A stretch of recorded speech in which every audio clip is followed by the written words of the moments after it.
Hello. Let's see what energy we have for today. I'm out in the public.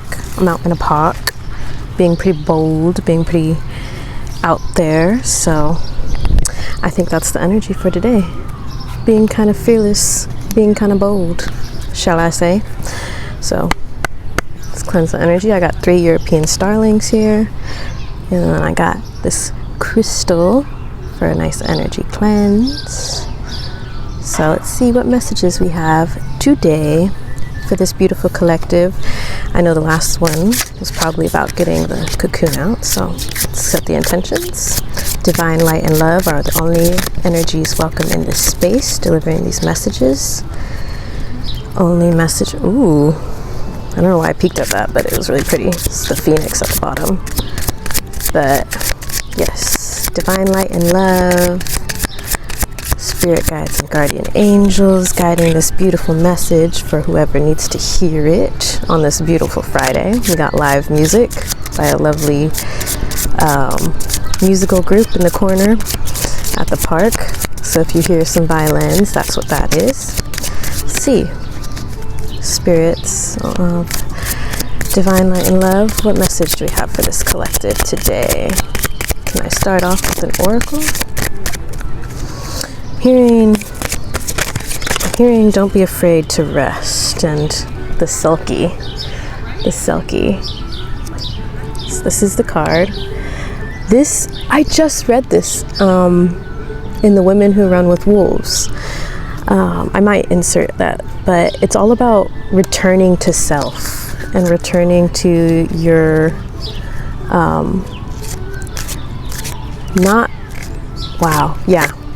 So the Selkie is based off of a folklore tale about seals that are people, that were once people, and that's why they have expressive eyes.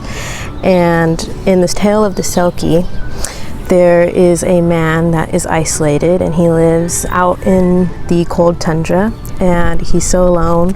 And then he sees these beautiful women dancing in the moonlight, and he takes one of the women's pelts, and the pelt is a sealskin.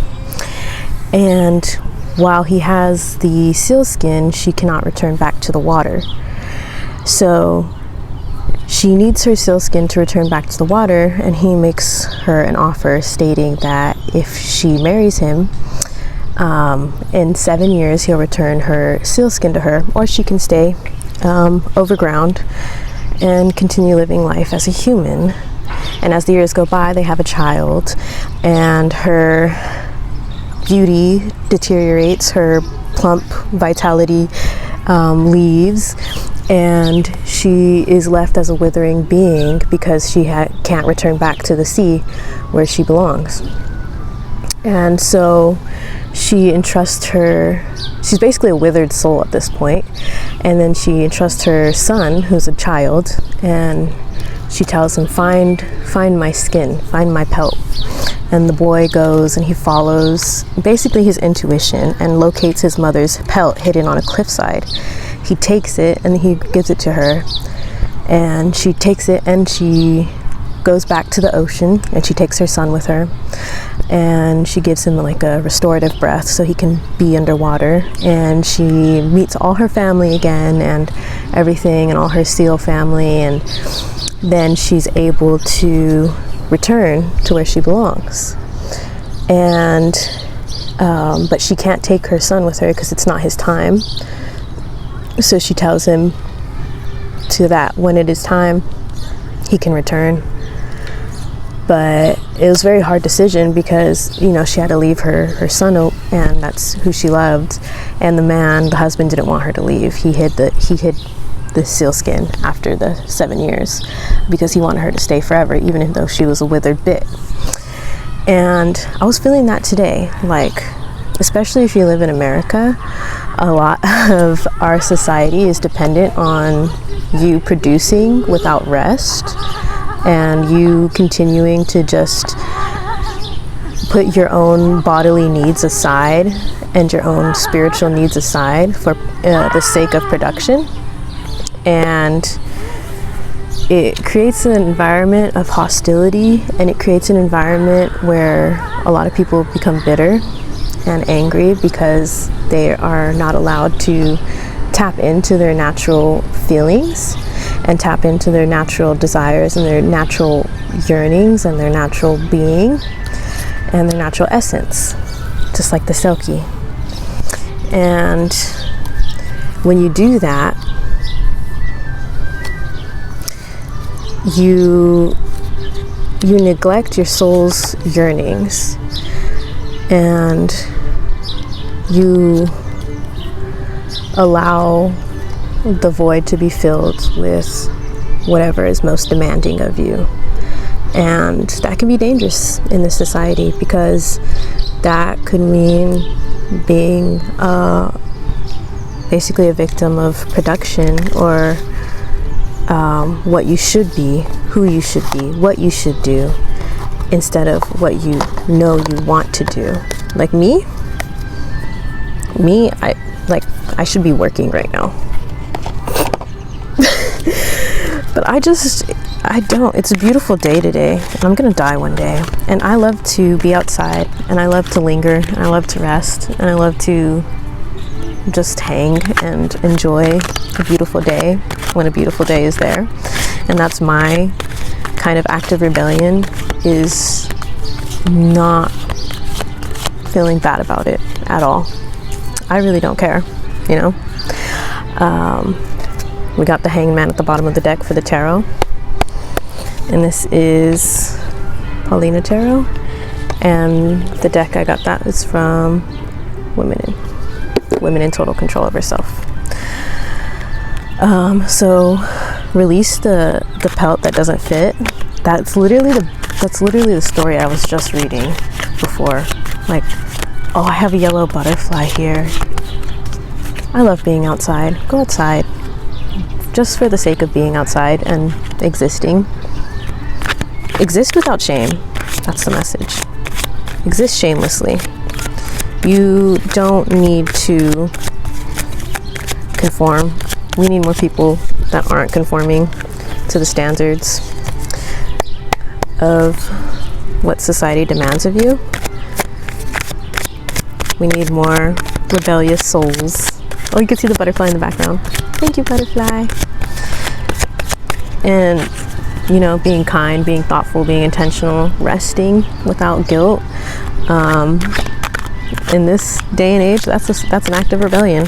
And whatever your act is, please do it. Please honor the creature that you are. Okay. Any messages? Oh, 10 of Cups. This one. Okay.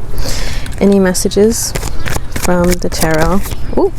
Oh, okay. Hold on now. I was reversing in there. Any messages, Spirit? 10 of Wands. Burden. Yeah. Carrying the burden of the world's expectations. Allowing yourself to just try to be whatever you're expected to be without listening to what that sweet soul is asking of you. And then we have the Knight of Wands after. 10 of Wands to Knight of Wands. These two together are showing me that you need to release the expectations to be able to move forward. See, the Knight cannot carry on in his journey with the 10 wands. He has one. It's one wand. That is, the one wand is the true wand of inspiration, the true wand of creativity, the true wand of creation for you. Release the unwanted, the 9 wands that no longer are serving you. Whatever expectations are they? You need to be good. You need to be productive. You need to be earning your keep of being existing. Release those. You do not need to be right. You do not need to be a certain anything to move on to your journey. Keep the one wand, whatever that wand is, the source of creation, the source of inspiration, and release the rest. Let the rest fall to the wayside so you can continue your journey.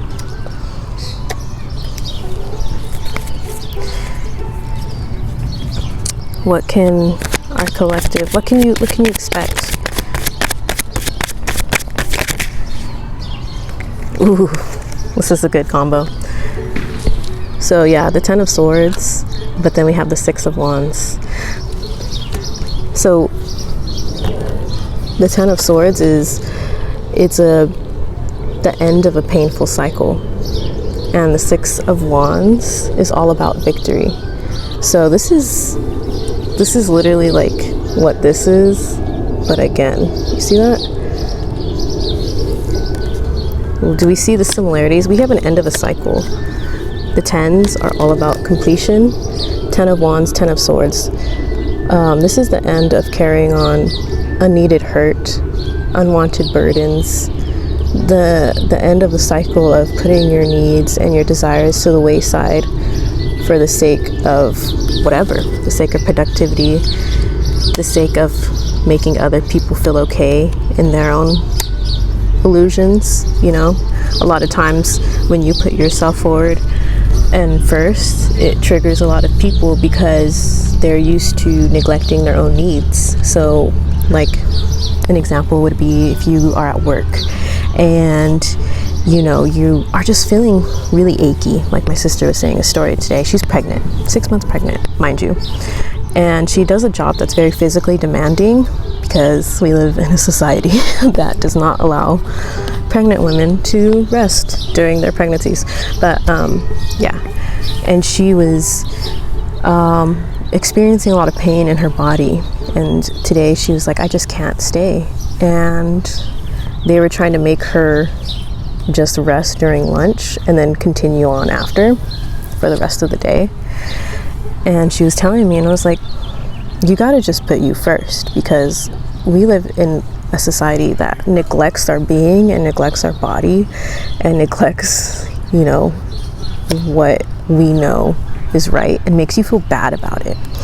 And that's what this energy is.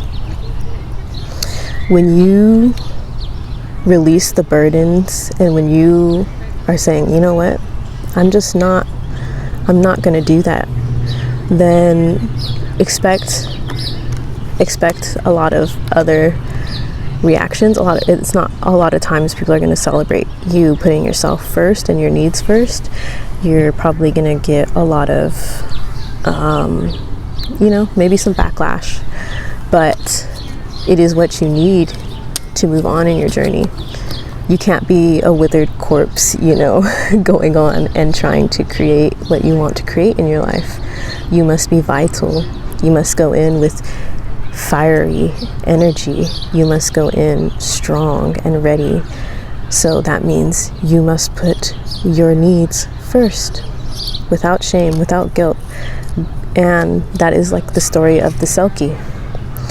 She had to put her needs first, even though she had a son, even though the husband desperately wanted her to stay and made her feel horrible for wanting to return back to her sealskin, even though she was a withered being and frail and like literally gonna wither away. They would rather have you withered and captivated than free and vital. And that's how you know that you have to put yourself first. I think we have one more concluding, oh, white butterfly. We have one more concluding card from the tarot. And then we'll end it with an animal kin. A little short reading today. To see some symbolizations. There we go. 9 of Cups. Pour into yourself, self-fulfillment, self-care. The cups are all about emotional needs and meeting your own like desires. So the 9 of Cups is the embodiment of the self-fulfillment emotionally. It's not the 10 where you're like in the happily ever after with your family, even though that was at the bottom of the deck, so that energy is there. But the 9 of Cups is just like, this is like, if it's just you and your cat or your little companion, and the cat is in the tarot, the little guides that are there are your guides. It's your spirit guides. So if it's just you and your spirit guides, you and your faith, you and your team, you and your spirit, that's all you need. Do not be afraid to be alone in this journey if you need to, because you need to return home, fulfill yourself, take care of yourself, honor thy being, honor your existence, honor the right to exist, honor the right to be without expectations. And red, I've been seeing red a lot, and this is like a very, I think, red kind of reading, like red and orange. But red, if you see like reds, that could be a symbol, like that's a sign. Anytime you see like reds, just like I was seeing like a red car, I've seen a lot of like women with like bright red hair recently, so that's definitely a sign. Because last time I saw blue a lot and it was one of the signs, so definitely red is a sign. And let's get some signs and symbols. Let's see, some animals. Let's close this reading up. Take care of yourself, honor yourself. You can't expect anyone else to do it. Whistles, sirens, another sign. B, power.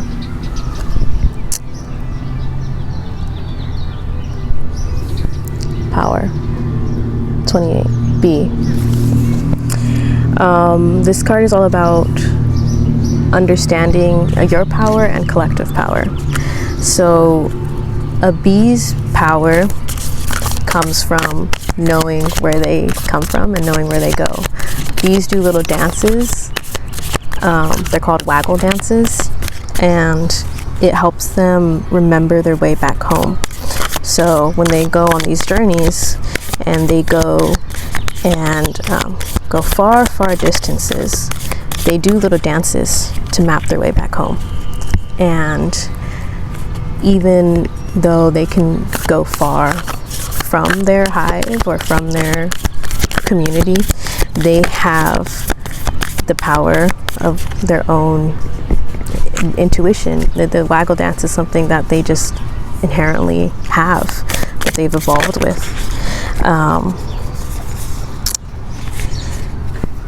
So they use that to return back home, just like the Selkie uses her pelt to go back home. So honor your being, honor your intuition, return home to yourself, and know that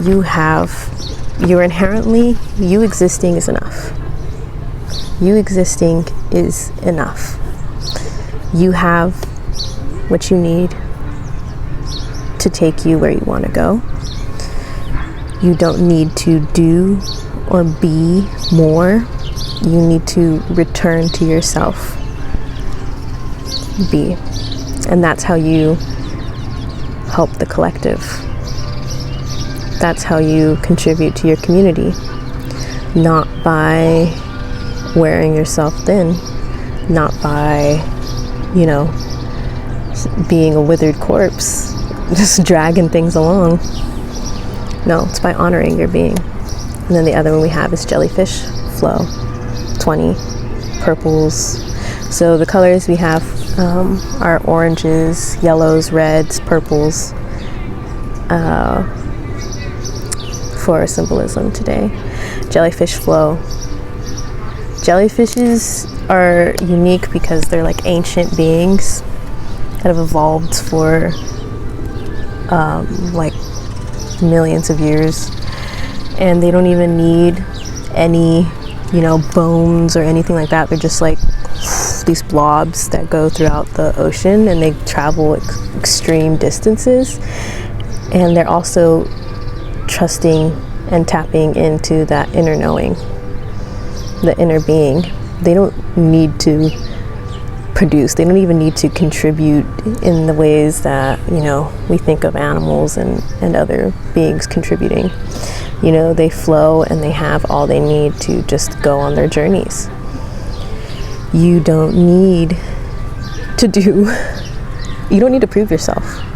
Jellyfishes have no need to prove themselves. They go with the flow. And that is all.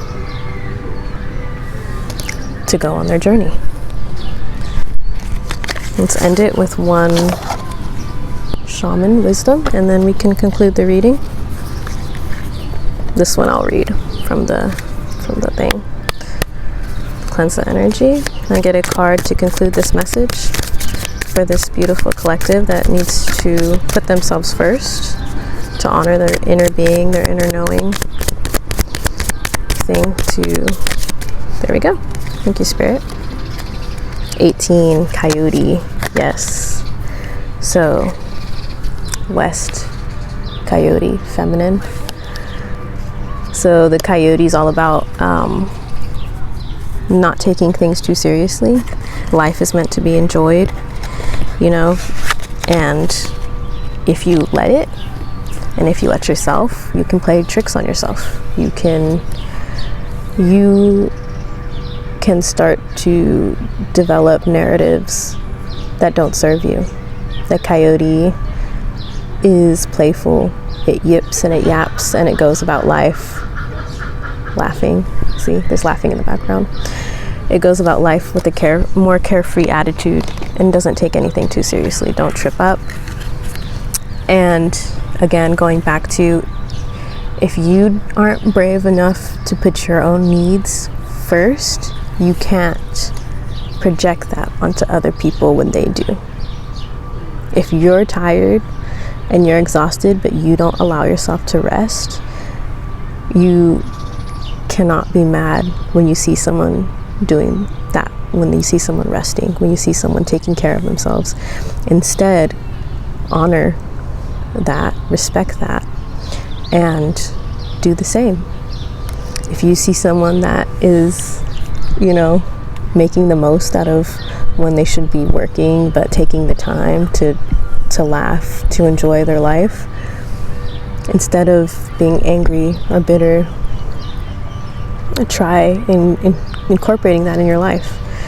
Try lingering, try dillying and dallying, try hanging around and laughing with people that light you up, instead of being like, oh, I can't do this. I gotta go back to being productive. I gotta go back and do this and be productive. For what? To what end? This system that we live in is not even the one that we want. So what are you really being productive for? To keep the billionaires happy? Or, you know, or are you gonna take the time to honor yourself? So this is what it says. I'll read this part and then we can close the reading. From the Coyote message. Is your life a little tricky now? Have you found yourself in a mess? How are you going to get out? It is time for you to examine all the evidence. See things from a different perspective. Quit blaming others, fate, and bad luck. Take responsibility for your actions. You stumbled all by yourself. Now laugh and learn the lesson, or I will dog you until you do. Thank you, Spirit. And the lesson is, take care of yourself.